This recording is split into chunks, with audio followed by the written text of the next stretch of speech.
Hallelujah, praise the Lord. ஆண்டவராகிய இயேசு கிறிஸ்து நாமத்தினாலே உங்களை வாழ்த்துகிறேன். கர்த்தர் உங்களை ஆசீர்வதிப்பாராக. இன்றைய நாள் மெய்ப்பணி சத்தம்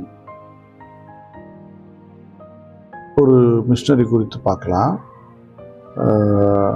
அவர் ஐரோப்பாவில் இருக்கும்போது சாது சுந்தர் சிங் என்கிறவர் ஐரோப்பாவில் இருக்கும்போது நிறைய ஒரு பாஸ்டர்ஸ் மீட்டிங்கில், ஒரு ஊழியர் மீட்டிங்கில் பேசுகிறாரு. அங்கே மிஷினரிகளை குறித்து பேசுகிறோம். இந்தியாவுக்கு மிஷினரிகள் அனுப்ப நிறைய பேர் விருப்பமாக இருக்கிறாங்க. அப்போ அவர் சொன்னாரா, நான் ஒரு ஐடியா சொல்கிறேன். இந்தியாவுக்கு உங்கள் பைபிள் பற்றி பேசுகிறவங்க தேவையில்லை, திறமைகள் உள்ளவங்க தேவையில்லை. இந்திய தேசத்தில் பெரிய பெரிய ஆட்கள்லாம் அதில் இருக்கிறாங்க. எப்படி ஐதீகம் பார்க்குறவங்க இதெல்லாம் நிறைய பேர் இருக்கிறாங்க. சாஸ்திரங்கள், சம்பிரதாயம் இதெல்லாம் நிறைய பார்க்குறவங்க இருக்கிறாங்க. ஞானம் உள்ள ஞான சாஸ்திரிகள்லாம் எங்கே இருக்கா? இந்தியாவில் பயங்கர பிரில்லியண்ட்லாம் இருக்காங்க. எங்கள் இந்தியர்களுக்கு அவர்கள் தேவையில்லை. இயேசுவை போல வாழக்கூடிய பரிசுத்தவான்கள் அனுப்புங்க, சாதுக்கள் அனுப்புங்க, அதுதான் இந்தியாவுக்கு தேவைன்னாராம். இதை ஒருத்தர் கேட்டுக்கிட்டே தாமஸ் பர்னார்டோ அப்படிங்கிறவர் கேட்டுக்கிட்டே இருந்தாராம். என்னடா இது இப்படி? அவர் உள்ளத்தை ஒரு அசைவு அசைச்சது.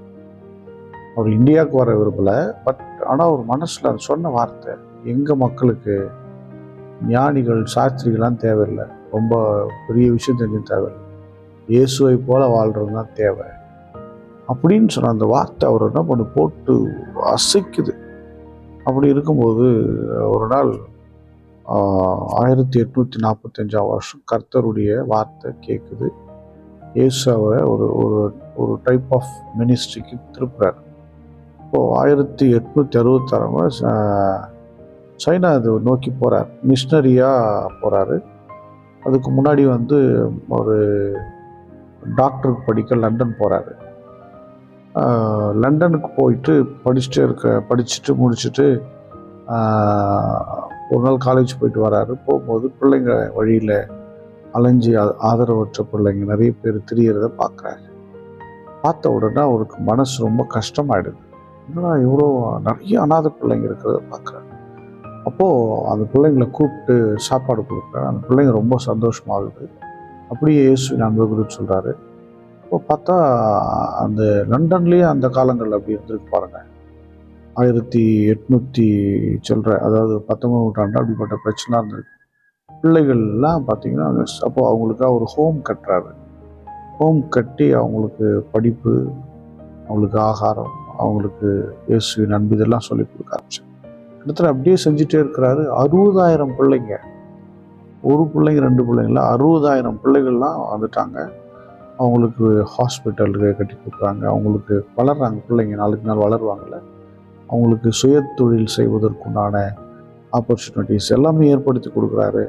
கொஞ்சம் கொஞ்சமாக அவங்க எல்லாம் கிறிஸ்துவுக்குள் வளர்ந்து ஒரு சாட்சிகளாக பிரயோஜனமாக மாறிட்டாங்க. எனக்கு அன்பான தேவனுடைய பிள்ளையே, இதனால நம்ம என்ன செய்யணும்? நம்ம எப்படி வாழ்கிறோம்? நம்முடைய சுவிசேஷ பணி எப்படி செய்யணும்? நம்முடைய ஊழியத்தின் வாழ்க்கையை எப்படி கொண்டு போகணும்? அது கொஞ்சம் நினச்சி பார்த்தா நல்லா இருக்கும்னு நினைக்கிறேன். நீங்கள் கொஞ்சம் யோசிச்சு பாருங்கள். கர்த்தர் உங்கள் வாழ்க்கையில் புதுமையானவர்களை செய்வார். நம்ம எல்லாரும் ஸ்தோத்திரம் பண்ணுவோம். ஸ்தோத்திரம் ஆண்டவரே.